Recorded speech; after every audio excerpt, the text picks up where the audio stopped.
नमस्कार, मी अश्विनी डिके। आज अश्विनी स्वादिष्ट किचनमध्ये एक अतिशय टेस्टी असा पदार्थ आपण बनवणार आहोत। शेगावची कचोरी। ऐकलंय ना तुम्ही पण हे नाव? अतिशय प्रसिद्ध आणि अतिशय चविष्ट असा हा पदार्थ आहे। आजकाल अनेक ठिकाणी गजानन कचोरी म्हणून आपल्याला शेगावची कचोरी मिळते, पण प्रत्यक्षात गजानन कचोरी जी मिळते ती फुगलेली टम्म असते आणि शेगावला जी कचोरी मिळते ती तितकी फुगलेली नसते, चपटी असते, जाड असते, पण अतिशय चविष्ट। एक खाऊन तर मन भरतच नाही। तर अशी ही कचोरी करायला सोपी आहे। पटकन साहित्य बघून घ्या, लगेच कृती करूया। आज आपण शेगावची कचोरी करतोय, तर त्यासाठी इथे मी 2 कप मैदा घेतलेला आहे। अंदाजे 400 ग्रॅम मैदा आहे। 1 कप डाळ घेतलेलं आहे, आपण चिवड्यात घालतो ते फुटाण्याचं डाळ ते, आणि हे पाव कप मुगाची डाळ, दोन्ही मिळून साधारणपणे 350 ग्रॅम आहे। कमी जास्त प्रमाण काही केलं तरी चालतं, अगदी नुसत्या डाळ्याचं केलं तरी सुद्धा चालतं। कणिक घेतलेली आहे पाव कप, साधारण 100 ग्रॅम कणिक असेल ही। 3 टेबलस्पून एवढं तेल घेतलेलं आहे, आपल्याला मोहन घालायचं आहे भिजवताना। आता हे बाकीचे सगळे चवीचे मसाले बरं का। गरम मसाला अर्धा टीस्पून, लाल तिखट 1 टीस्पून, हळद अर्धा चमचा, आमचूर पावडर 1 टीस्पून, मीठ स्वादानुसार घालायचं आहे। आपल्याला एक स्पेशल मसाला कचोरीचा भाजून तयार करायचा आहे, त्यासाठी आता इथे 1 टेबलस्पून जिरं, 1 टेबलस्पून बडीशोप, 2 टेबलस्पून धने घेतलेले आहेत। हे कोरडे 3 जिन्नस आपल्याला भाजून जाडं भरडं वाटून घ्यायचं आहे। ओला मसाल्यामध्ये काय घेतलं आहे आपण? 8-10 लसूण पाकळ्या, आल्याचा 1 इंचापेक्षा जास्त तुकडा आहे हा, आणि हिरव्या तिखट मिरच्या 5 मिरच्या घेतलेल्या आहेत, आणि भरपूर सारी कोथिंबीर बारीक चिरून घेतलेली आहे। एवढ्या साहित्यामध्ये आपली आज ही शेगाव कचोरी तयार होणार आहे। पॅन गरम करायला ठेवलं आहे, त्यात हा कोरडा मसाला आपण भाजून घेणार आहोत। धने घालतेय, त्याच्यातच आपण जिरंही घालूया आणि बडीशोप। आपल्याला हे भाजून घ्यायचं आहे आणि गार झाल्यावर ते मिक्सरमध्ये ओबडधोबड वाटून घ्यायचं।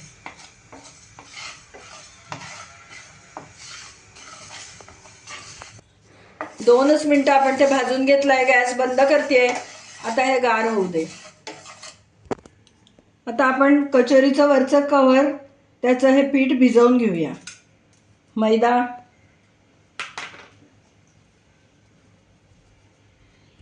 कणिक घालते त्यामध्ये।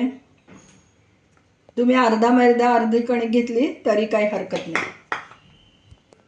थोडंसं मीठ घालते, आपण जसं पोळीला मीठ घालतो तसं। वरच्या कव्हरला पण जरा मिठाची चव पाहिजे ना। आणि आता हे जे तेल घेतलंय ते काही गरम वगैरे केलेलं नाहीये। आपल्याला जेव्हा पदार्थ खुसखुशीत हवा असतो तेव्हा साधंच गरम न करता तेल घालायचं, आणि जेव्हा कुरकुरीत पदार्थ हवा असतो तेव्हा त्याला मोहन, कडकडीत तेलाचं मोहन घालायचं। आता आपण हे तेल घालूया आणि तेल आणि मीठ पिठाला चांगलं चोळून घेऊ, आणि नंतर लागेल तसं पाणी घालून आपण गोळा मळून घ्यायचा आहे।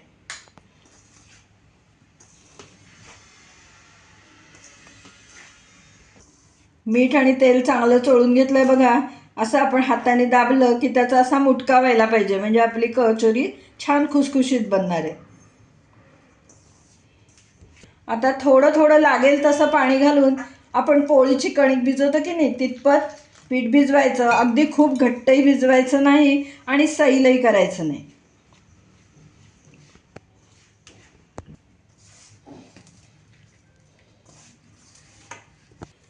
गोळा आपला मळून झालाय। थोडंसं तेल हाताला घेते आणि गोळ्याला लावून आपण आता हा गोळा थोडासा अर्धा 1 तास मुरवत ठेवणार आहोत।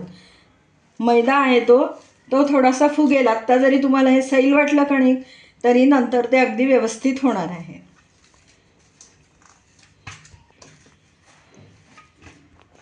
आपण आता हे पीठ अर्धा ते 1 तास मुरवत ठेवणार आहोत। आता हा कोरडा मसाला गार झालाय, मिक्सरच्या भांड्यात काढून घेते। ओबडधोबड बारीक वाटून घेऊया। बघू शकता आपण कसं ओबडधोबड वाटलंय, वाटीत काढून घेतेय. आता हा ओला मसाला वाटून घेऊया. आल्याचे तुकडे, 4 हिरव्या मिरच्या, तिखट मिरच्या आहेत आणि 8 लसणाच्या पाकळ्या, 8 ते 10 लसूण.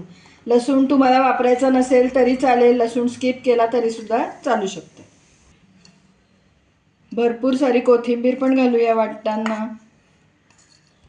थोडंसं मीठ घालतेय आणि अगदी थोडं चमचाभरच पाणी घालणार आहे. ओला मसाला वाटून घेऊया. ओला मसाला आपला वाटून झालाय. आता डाळ आणि मुगाची डाळ ते मिक्सरमध्ये बारीक करून घेऊया. डाळ घालते मिक्सरच्या भांड्यात आणि मुगाची डाळ.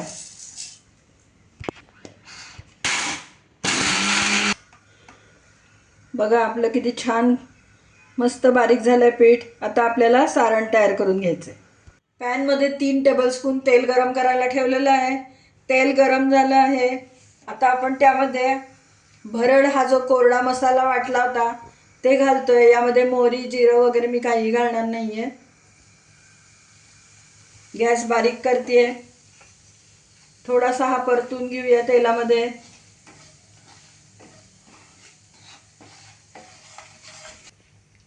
आता त्यामध्ये आपण हे वाटलेला ओला मसाला, मिरची, आलं, लसूण आणि कोथिंबीर हा मसाला पण छान परतून घ्यायचा.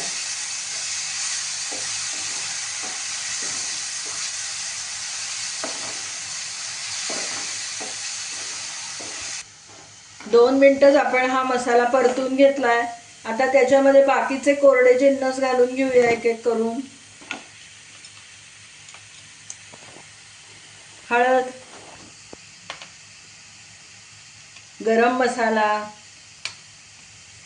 लाल तिखट, आमचूर पावडर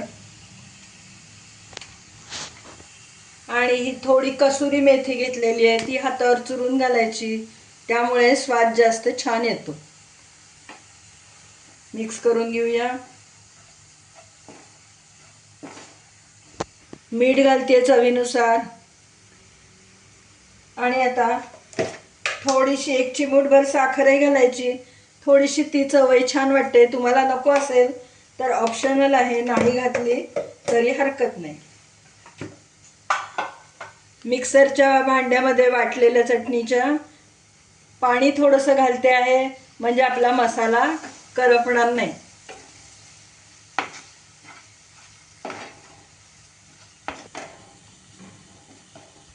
आता हे डाळ आणि मुगाची डाळ जी आपण वाटून घेतली होती, तळलेली मुगाची डाळ आणि डाळ, ते पीठ यामध्ये घालूया.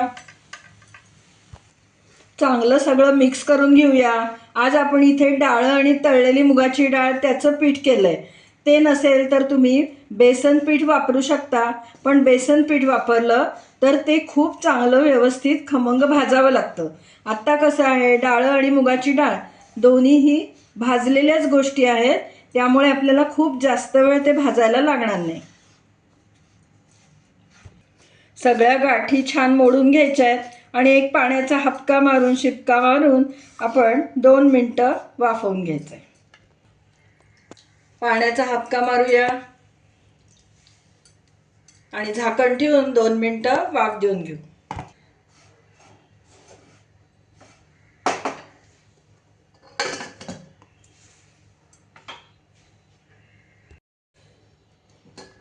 झाकण काढून बघूया.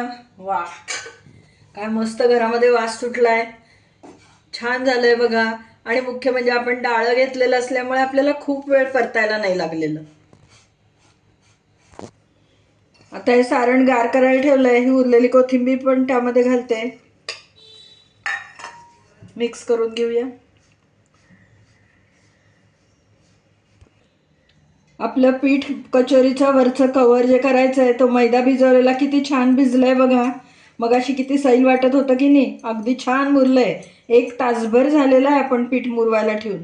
आता त्यामधले छोटे छोटे पोर्शन कचोरीचा आपल्याला ज्या साईजचा आकार हवा असेल त्यानुसार आपण गोळे बनवायचे.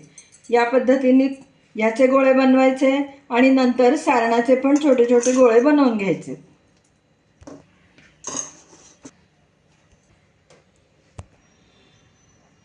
सारणाचे पण असे आपण छोटे छोटे गोळे करून घ्यायचे आहेत. सारण तयार केलेलं मळायचं म्हणजे त्यातल्या गाठी मोडतात आणि नंतर त्याचे गोळे करून घ्यायचे.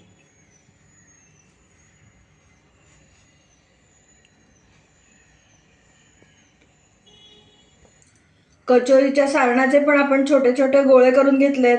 आपले पिठाचे साधारण 11 ते 12 गोळे झालेत आणि सारणाचे 16-17 गोळे झालेले आहेत. तर हे अशा पद्धतीचं सारण तुम्ही फ्रीजमध्ये करून ठेवायचं. डीप फ्रीजमध्ये ठेवायचं नाही, फ्रीजमध्ये ठेवायचं. 5-6 दिवस अगदी चांगलं राहतं. पाहिजे तेव्हा आपल्याला मैद्याचं किंवा कणकेचं, अगदी गव्हाच्या पिठाची सुद्धा कचोरी छान होते नुसत्या. तर त्या पद्धतीने तुम्ही पीठ भिजवून आयत्या वेळेस कचोरी करू शकता. तेल तापायला ठेवलं आहे. आता आपण कचोरी भरून घेऊया. आपण या गोळ्या केलेल्या आहेत त्या पुरणपोळीसारखंच आपल्याला त्यामध्ये भरायचे. खोल वाटी करायची पण मध्ये जाड ठेवायचं, कडा पातळ करायच्या.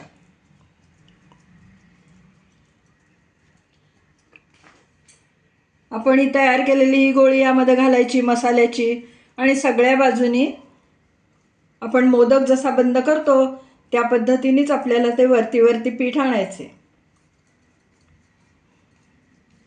पुरणपोळीच्या उंड्यासारखंच करतोय, बघितलं ना. अगदी सोपं आहे करायला. आणि हे इकडे दुमडून टाकायचं. फार जास्त पीठ वर आलं तर काढून टाकायचं.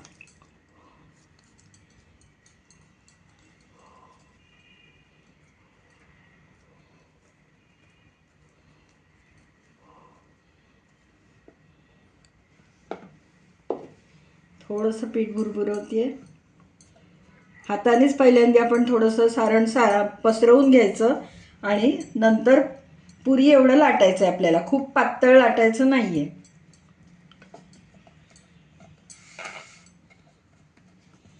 अगदी 2 किंवा 3च दा लाटणं फिरवायचं आहे आपल्याला.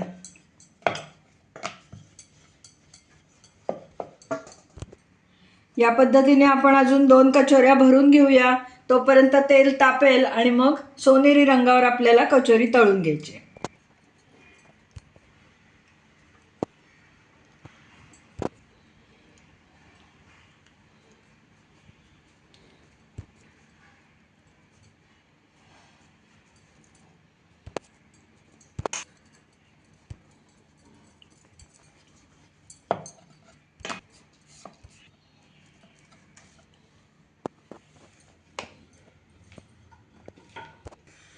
कचोऱ्या तयार करून घेतल्या, तेलही तापलंय. आता एक एक करून आपण कचोरी सोडूया.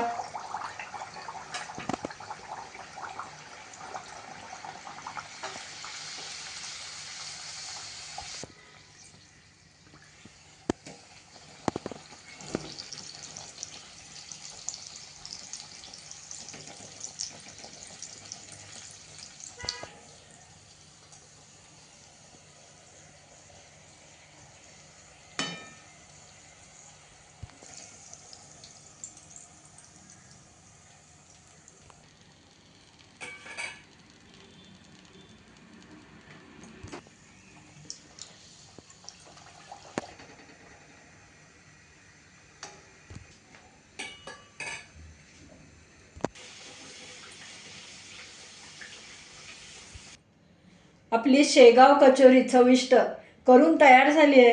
काय सुंदर दिसतेय बघा. आणि तुम्हाला सांगू का, या शेगाव कचोरीशी ना माझ्या खूप आठवणी जास्त जोडलेल्या आहेत. माझं लग्न झाल्यावर मी 12 वर्ष नागपूरला होते. उन्हाळ्यामध्ये दर उन्हाळ्याला 2 महिने पुण्याला यायचं, असा आमचा कार्यक्रम असायचा. मग येताना महाराष्ट्र एक्सप्रेस शेगावच्या स्टेशनवर अक्षरशः 3-4 मिनटंच थांबायची. पण तरी तेव्हा पटपट खाली उतरून अगदी धडपडाट करून 25-30 कचोऱ्या घ्यायच्या आणि पुन्हा गाडीत येऊन बसायचं. कारण घरी इकडे सगळी आमची जॉईंट फॅमिली होती. सगळेजण कचोऱ्याची वाट बघत असायचे. सकाळचा पहिल्या चहाला कचोरीवर अक्षरशः सगळे तुटून पडायचे. अशी ही शेगावची कचोरी माझ्या त्याच्याशी फार आठवणी निगडीत आहेत. तुम्ही या पद्धतीने कचोरी करून बघा आणि मला नक्की कमेंट द्या. आहे की नाही करायला सोपी कचोरी, अतिशय चविष्ट, मस्त, खमंग आणि रुचकर. पुन्हा आपण नवीन अशा छानशा टेस्टी स्वादिष्ट रेसिपीसह लवकरच भेटूया. तुम्हाला जर आजचा हा शेगाव कचोरीचा व्हिडिओ आवडला असला, ही रेसिपी आवडली असली, तर पटकन व्हिडिओला लाईक करा आणि लिंक जास्तीत जास्त लोकांमध्ये शेअर करा.